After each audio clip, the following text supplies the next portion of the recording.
बिस्मिल्लाहिर्रहमानिर्रहीम अस्सलाम वालेकुम। चाइना को कहां कहां पर आप दाद देंगे ये वक्त बताएगा, और हिस्ट्री जब लिखी जाएगी तो कहा जाएगा कि दुनिया की सबसे ज़बरदस्त हिकमत अमली किसी ने अपनाई तो चाइना ने अपनाई। एक तरफ जनरल बाजवा ने ऐलान कर दिया है कि जंग के लिए हम पूरी तरह भारत को मुंह तोड़ जवाब देने के लिए तैयार हैं। एयरफोर्स के चीफ से उनकी मुलाकात होती है।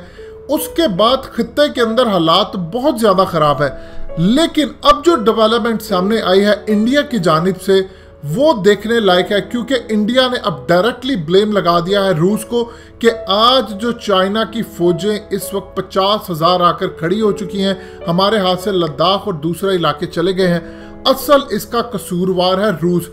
मजीद डिस्कस करने से पहले इस वीडियो को लाइक करें, हकीकत टीवी को सब्सक्राइब करें और बेल आइकन पर ज़रूर क्लिक करें, क्योंकि रूस और चाइना ने मिलकर डबल गेम खेली है और फायदा उन्होंने असल में पहुंचाना था पाकिस्तान को।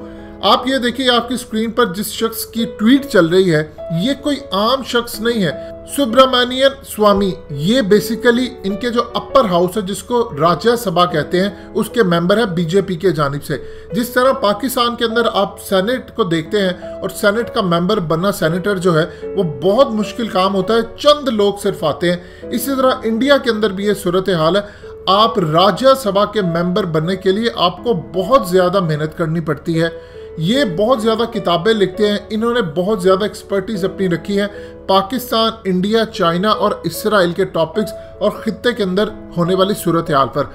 ये कहते हैं कि मोदी हुकूमत बहुत ज़्यादा रिलैक्स थी जब चाइना की PLA घुस रही थी इंडिया के अंदर अप्रैल में और मई में, क्योंकि इंटेलिजेंस रिपोर्ट इनकी वो बता चुकी है कि हमने फौज को कह दिया था कि चाइना यहाँ पर घुस रहा है, आप जो कर सकते हैं कर लें।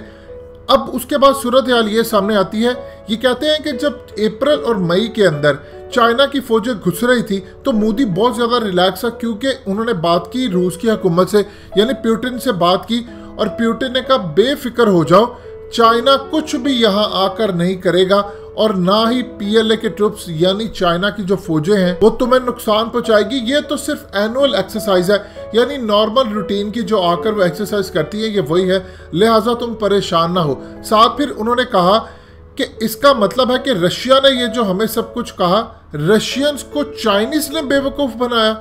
ये असल में आपको समझने वाली बात है। असल में इन्होंने जो दूसरा पार्ट है ये रशिया को सुनाया है, और ये इंडिया की पॉलिसी बन गई है कि रूस ने मिलकर धोखा दिया। पहले पार्ट में तो इन्होंने कह दिया कि असल में हमें रूस ने कहा था कि चाइना कुछ नहीं करेगा। दूसरे पार्ट में असल में इन्होंने जो कहा कि चाइना ने रूस को बेवकूफ़ बनाया, कहना वो ये चाह रहे हैं कि रूस और चाइना दोनों ने मिलकर हमें बेवकूफ़ बनाया।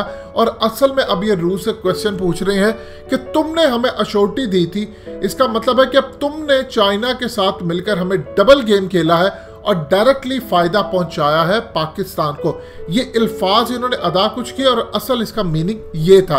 ये सूरत हाल क्यों पैदा हो रही है? देखिए, इस वक्त ज़हन में रखिएगा कि रूस के करीब आ रहा है पाकिस्तान, रूस अफगान तालिबान के करीब है, रूस तुर्की के करीब है, रूस ईरान के करीब है, और रूस चाइना का जिगरी यार है, और दोनों के दरमियान ये मामला तय है कि दोनों ने मिलकर डॉलर्स को तबाह करना है, दोनों ने डॉलर की जगह अल्टरनेटिव करेंसी लेनी है। चाइना तेल खरीदता है रूस से, और रूस डोमिनेट करना चाहता है चाइना के साथ मिलकर अमेरिका के खिलाफ। ये जो आपको अफगान तालिबान का मायदा नजर आता है, सबसे पहले डायलॉग शुरू कहाँ हुए थे? मॉस्को के अंदर। अफगान तालिबान को इन्वाइट किसने किया था? प्यूटिन ने इन्वाइट किया था, रूस ने इन्वाइट किया था। उसके बाद जब अमेरिका ने देखा कि अफगान तालिबान तो वहां पर जा रहे हैं और अफगान तालिबान और पाकिस्तान का गठजोड़ है, लिहाजा रूस इस वक्त आ रहा है मुस्लिम कैंप के अंदर। देखिए, रूस के अंदर अच्छी खासी तादाद के अंदर मुसलमान पाए जाते हैं, और आप अंदाजा कर लीजिए कि एक तरफ रूहानी को बिठाकर, एक तरफ तैयब उर्दुगान को बिठाकर रूस अगर कुरान मजीद की आयत को पढ़कर हवाला देता है कि आप लोग आपस में ना लड़े, मुसलमानों एक हो जाओ, तुम्हारा दुश्मन एक है, तो आप सोच सकते हैं उसकी सिंपैथी इंडिया के साथ होगी कहां पर। देखिए, इंडिया के पास जितने असले, एयरक्राफ्ट, सब कुछ है, 80% रूस का आया हुआ है, लेकिन पिछले कई अरसे से इंडिया ये सूरत हाल देख रहा था कि रूस उससे दूर होता जा रहा है, क्योंकि रूस को पसंद नहीं है कि इंडिया चला गया है कैंप के अंदर अमेरिका के। बावजूद इसके कि रूस से इन्होंने S-400 अमेरिका की पाबंदियों के बावजूद ले लिया, वो इसलिए लिया क्योंकि रूस जा रहा था पाकिस्तान के पास और इन्होंने उसको राम करने के लिए लिया कि देखो तुम ये सूरत हाल ना करो।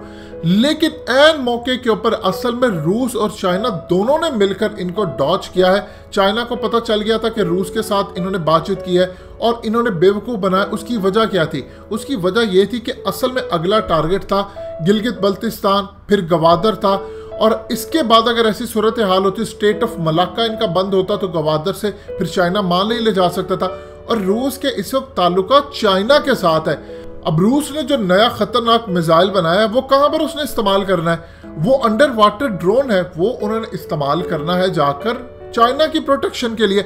अब हाल ही के अंदर रूस क्या काम कर रहा है? रूस जहाज वो पकड़ा है जो कि चाइना की जासूसी के लिए। रूस को पता है कि चाइना के बाद अगला नंबर मेरा है, लिहाजा अमेरिका के दोस्त चाहे इंडिया हो कुछ भी हो, इनको बेवकूफ बनाओ। अब खेल सामने आ रहा है। इसीलिए जब राजनाथ सिंह जाते हैं रूस के अंदर, जाकर कहते हैं कि आप हमें S-400 2 महीनों में चाहिए, तो वो इनकार करके कहते हैं नहीं मिल सकता, आपको 2021 के एंड पर ही मिलेगा।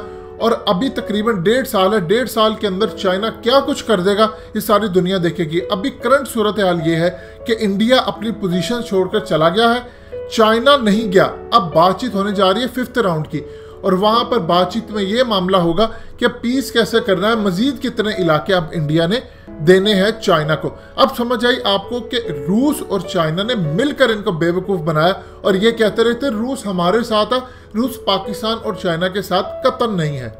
दोस्तों, हकीकत टीवी को सब्सक्राइब करना मत भूलिए, वीडियो को लाइक करें, शेयर करें और कमेंट सेक्शन में अपनी राय का इजहार जरूर करें।